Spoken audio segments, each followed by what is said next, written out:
Hello everyone. I'm doing a book review this time on Every Good Endeavor by Timothy Keller. Right? It's a really good book. I really learned a lot from this, and I'm happy to reread it again, and so that I can share some of my nuggets, some highlights, okay, from some chapters. So for today, I'd like to share my personal highlights for chapter 1. So it's a good book. If you could see, this one I got at Australia when we did a mission trip there. There's this Christian bookstore, Kurong, all right, and I got it at a good deal. Well, it was at 18.99 at that time. Um, it was a lovely bookstore, by the way. It had a nice coffee shop and great coffee inside.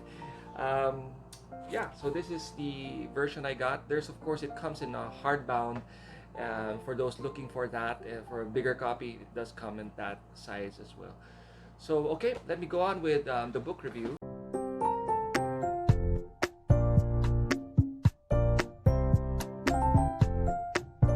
Every Good Endeavor. Basically, the subtitle of this is Connecting Your Work to God's Plan for the World. All right, so it's a book for those of you who are very hardworking, enterprising, and you're trying to find a connection between what you do and the kingdom of God. Also, this could serve as an encouragement to those who are not doing so well at work, in terms of, you're probably bored, or you don't find purpose, or you think it's just a means to get by.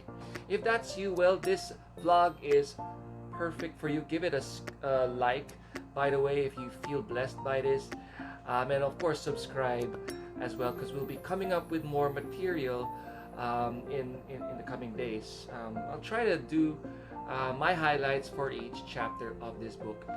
Alright, so let's get on with it, shall we? Chapter 1 talks about the design of work. And when you talk about design, of course, you have to go back to Genesis and the creation account. And so Pastor Timothy talks about, he starts off with Genesis chapter 2, verse 1 to 3 and verse 15. And it talks about the creation there and gives us perspective on what was going on in the mind of God when the creation was happening. Was he striving? Was it something that he had to fight for to create?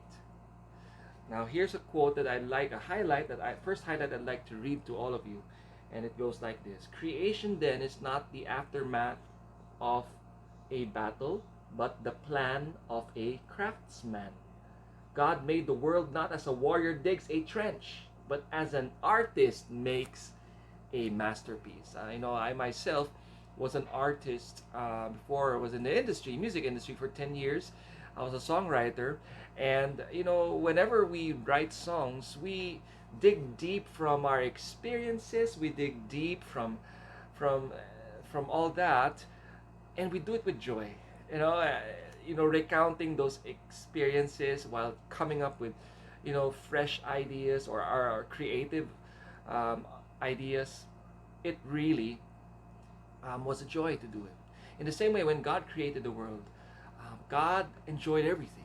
He did work, he did put in the work, okay, but in doing so, he was doing it like an artist, not that as a warrior, but as a artist.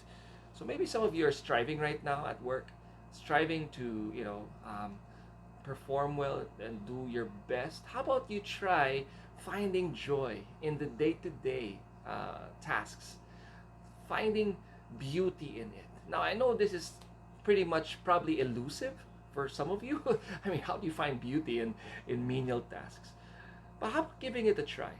How about giving it a try with lenses, knowing that the Lord himself, when he worked, when he put in the work, he was doing it as that of an artist. So how would you give it a try? Now, another thing I'd like to show you, another highlight from the book, is found on page 36, and the subtitle for that section is The Goodness of Our Work. See, the book of Genesis leaves us with a striking truth. Work was part of paradise. One biblical scholar summed it up. It is perfectly clear that God's good plan always included human beings working, or more specifically, living in the constant cycle of work and rest. So this tells us that work is actually part of the overall plan. All right, that perfect plan of God. It's meant to be enjoyed. It's meant to give us purpose. It's meant to draw out the best from us. And so that's the design. And you see, if you're not finding that at the workplace right now, I encourage you. And again, go and seek for it, because again, God's will for you is to really find beauty, find enjoyment. Again, work was part of the paradise. It wasn't a curse. It wasn't a result of the sin. Of course, what happened to work because of sin was that now the joyful work become dreadful toil. Now, now we have jobs, we have things, realities happening at work where we need to.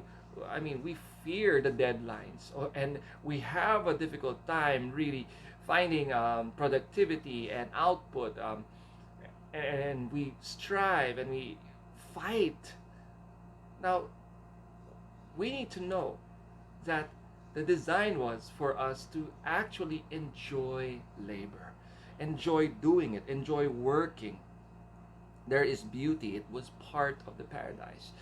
And so probably, maybe we can find beauty in the things we do. Maybe we've never approached our jobs looking for beauty in it. Maybe it was just a means to get by, or a means to, buy your favorite stuff, and get into hobbies. And probably you work 5 days a week for the weekend. Well, there is a sense of enjoying the fruits of your labor.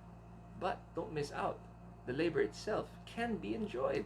It was designed to be in that way.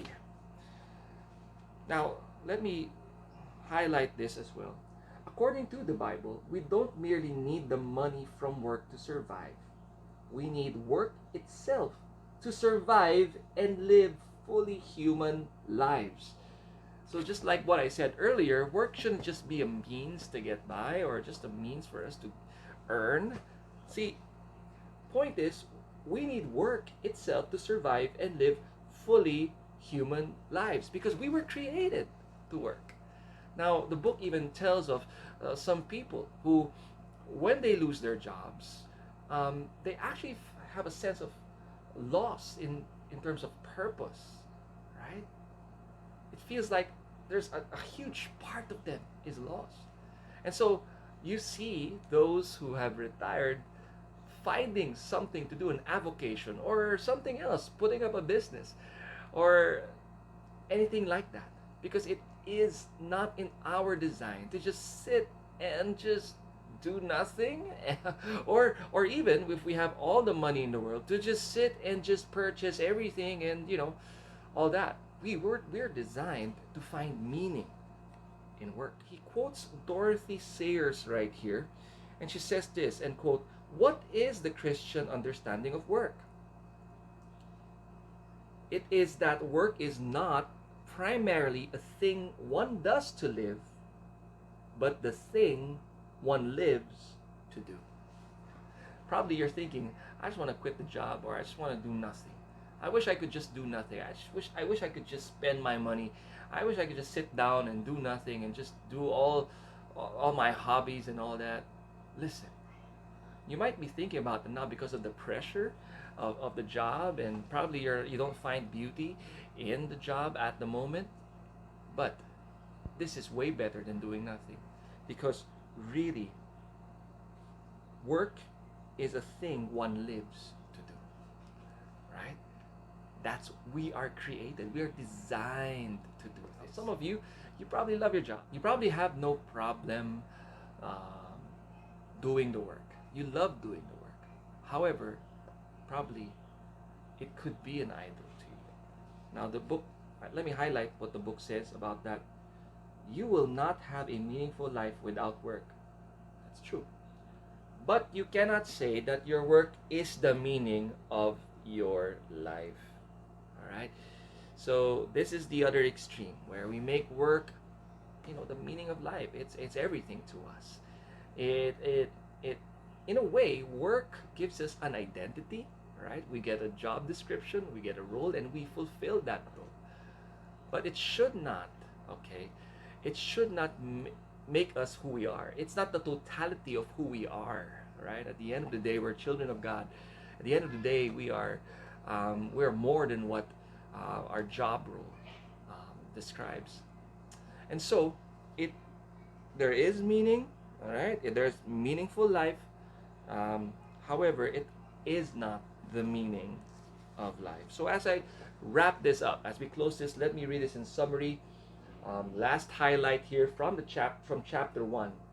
In short, work, and lots of it, is an indispensable component in a meaningful human life. It is a supreme gift from God and one of the main things that gives our lives purpose. But it must play its proper role, subservient to God. It must regularly give way not just to work stoppage or bodily repair, but also to joyful reception of the world and of ordinary life. I like that last statement when he mentions joyful reception of the world and of ordinary life. Because earlier on, Timothy Keller mentions that there must exist this relationship of work and rest, this rhythm of work and rest.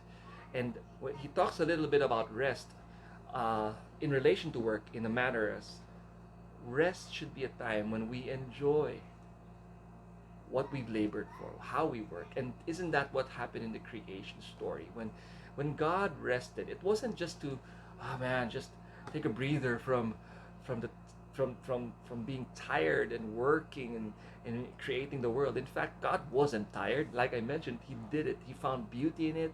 He enjoyed it. He did it like an artist, as Pastor Timothy mentioned earlier. However, there must be that time of rest where we enjoy the fruits of our labor, where we enjoy our jobs, where we get to observe what we've done and thank God and glorify God with it. All right? So I hope you've been encouraged right now. I hope that this whets your appetite or inspires you to and motivates you to do your best at work. Now, what are your challenges at your jobs right now in terms of finding joy in it? Type it in the comment section. Let's have a discussion right there. And also, try this.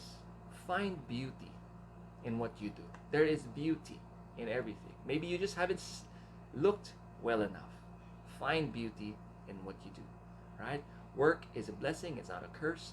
It doesn't have to be a curse. You don't have to make it that. Make it a blessing. Find beauty in it. Enjoy the rhythm of work and rest. Praise and glorify God with your work. All right?